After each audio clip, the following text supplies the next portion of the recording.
মাথায় যদি উকুন থেকে থাকে এই জিনিসটি যদি একবার ব্যবহার করা যায় তাহলে কিন্তু একদিনেই উকুন দূর হয়ে যাবে।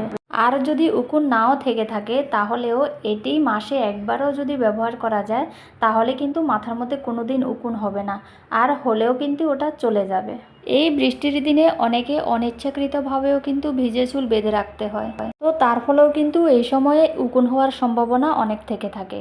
তাই এখন যদি এই রেমেডিটি ব্যবহার করা যায় তাহলে উকুনও হবে না, আর চুলগুলো কিন্তু খুবই ফ্রেশ থাকবে, সতেজ থাকবে এবং সিল্কি থাকবে।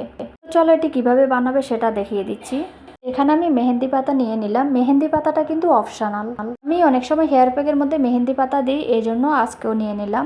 আর নিয়ে নিলাম আমি এখানে নিম পাতা, আর অর্ধেকটা লেবু নিলাম। আর এখানে নিলাম আমি আমলা মানে আমলকি। আর নিয়ে নিলাম আমি এখানে কয়েকটা কর্পূরের টুকরো। এখানে মোটামুটি সবগুলো জিনিসই কিন্তু খুবই ভালো, সবগুলো জিনিসই তোমাদেরকে নিতে হবে, কিন্তু এই মেহেন্দি পাতাটা না নিলেও হবে। মেহেন্দি পাতাটা জাস্ট আমি অ্যাড করলাম। তো এখানে আমি আমলকিগুলোকে টুকরো করে নিলাম। এবার সবগুলো জিনিসকে আমি মিক্সার গ্রাইন্ডে নিয়ে গ্রাইন্ড করে নেব। আমার চ্যানেলে তোমরা স্কিন কেয়ার, হেয়ার কেয়ারের সমস্ত রকম রেমেডি পেয়ে যাবে। তোমরা তোমাদের সুবিধা মতো যে কোনো একটা রেমেডি অ্যাপ্লাই করতে পারো। তো এই রেমেডিটি যদি মাসে একবার করেও অ্যাপ্লাই করা যায় তাহলে আমাদের মাথায় উকুন, ড্যান্ড্রফ হওয়ার সম্ভাবনা থাকে না। উকুন আর ড্যান্ড্রফ হলেও কিন্তু আমাদের প্রচুর পরিমাণে হেয়ার ফল হয়, আর নতুন চুলও কিন্তু গজায় না, কারণ আমাদের স্ক্যাল্পটা তখন ড্যামেজ থাকে। তাই আমাদেরকে মাঝে মধ্যে কিন্তু এই রেমেডিগুলো অ্যাপ্লাই করা খুবই দরকার। এই রেমেডিটা অ্যাপ্লাই করলে উকুন, ড্যান্ড্রফ দুটোই কিন্তু গায়েব হয়ে যাবে, আর চুলের গোড়াও কিন্তু মজবুত হবে, আর চুল হবে সিল্কি ও শাইনি। তো এবার আমি লেবুটা অ্যাড করে নিচ্ছি। তোমরা চাইলে একটা লেবুও পুরো দিতে পারো।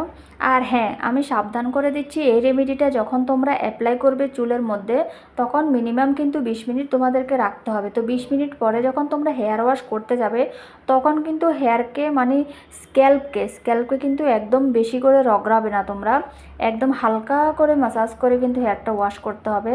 একদম মানে নখ দিয়ে বা অনেক সময় আমরা ইচিং হয় না, নখ দিয়ে আমরা একটু চুলকাই বা স্ক্যাল্পটাকে, তো এরকম কিন্তু করা যাবে না, কারণ যেখানে আমরা এখানে লেবু অ্যাড করার পরে কিন্তু আমাদের তখন স্ক্যাল্পটা একটু সেনসিটিভ থাকবে, ঠিক আছে। তো আমরা যখন নখ দিয়ে চুলকাবো বা একটু হেভি করে আমরা যখন ম্যাসাজটা করব চুলের মধ্যে হেয়ার ওয়াশ করার সময় তখন কিন্তু স্ক্যাল্পের মধ্যে র্যাশেস আসার সম্ভাবনা থাকবে। তো চলো রেডি হয়ে গেল। আর হ্যাঁ, এটা ব্যবহার করার সময় কিন্তু এমন না যে আমাদের হেয়ার ওয়াশ করতে হবে, এরকম করতে হবে না। এটা তোমরা যে কোনো মুহূর্তে ব্যবহার করতে পারো। ব্যবহার করার পরে তোমরা 20 মিনিট রেখে চুলটাকে ধুয়ে ফেলতে পারো, ঠিক আছে। এবার এটা পুরোটা স্ক্যাল্পের মধ্যে অ্যাপ্লাই করবে, কটন দিয়ে অ্যাপ্লাই করবে। তোমরা অবশ্যই হাত দিয়েও অ্যাপ্লাই করতে পারো, কোনো সমস্যা নেই, কিন্তু পুরোটা স্ক্যাল্পের মধ্যে এটা অ্যাপ্লাই করবে। আর চুলের লেন্থের মধ্যে অ্যাপ্লাই করতেও পারো, নাও করতে পারো, কোনো সমস্যা নেই। তো এবার এটি অ্যাপ্লাই করার পরে 20 মিনিট পরে কিন্তু তোমরা ওয়াশ করে ফেলবে। হ্যাঁ, এটি অ্যাপ্লাই করার ফলে কিন্তু আমাদের একটু ইচিং ফিল হবে, যেহেতু এটা কাজ শুরু করবে ইচিং ফিল হবে, সেই জন্য তোমাদের কোনো টেনশন করতে হবে না। জাস্ট 20 মিনিট পরে তোমরা ভালো করে এটাকে ধুয়ে ফেলবে। তো আমি এই রেমেডিগুলো মাঝে মধ্যে করি, এই জন্য আমার চুলের মধ্যে উকুন আসার সম্ভাবনা থাকে না, আর চুলগুলো শত বৃষ্টির মাঝেও চুলগুলো কিন্তু ফ্রেশ থাকে, একটু শাইনি থাকে।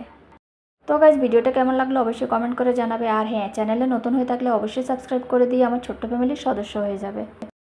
তো এটা পুরোটা যখন অ্যাপ্লাই হয়ে যাবে তখন অবশ্যই কিন্তু চুলটাকে একটু হালকা টাইট করে কিন্তু বেঁধে নেবে, ঠিক আছে, তাহলে কিন্তু মানে কার্যকারিতাটা ভালো হয়।